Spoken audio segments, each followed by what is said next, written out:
পহেলা বৈশাখ পালন করতে করতে একেবারে মসজিদের বারান্দা উঠে গেছে, আর কয়দিন পরে দেখবেন মসজিদের ভিতরে ঢুইকা পহেলা বৈশাখ পালন করতেছে।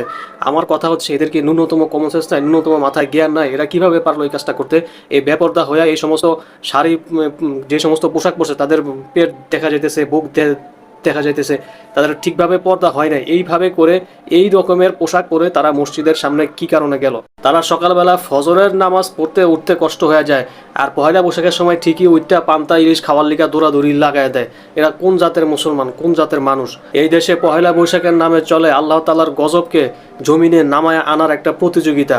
মঙ্গল শোভাযাত্রা নাকি এটার নাম দিছে, মঙ্গল শোভাযাত্রা, অথচ এটার নাম দেওয়া ছিল গজবের শোভাযাত্রা। এখানে বেপরদা হইয়া ওগুলো হাজার হাজার নারী পুরুষ একসাথে, এরপরে এই কি বলে এগুলারে, বিভিন্ন পেঁচার ছবি, বিড়ালের মুখের ছবি, বিভিন্ন পুতুল, এই সমস্ত মূর্তির মতো অবয়ব এই জিনিসগুলো তৈরি করে এগুলো নিয়ে মিছিল করে, আর নাম দিছে মঙ্গল শোভাযাত্রা।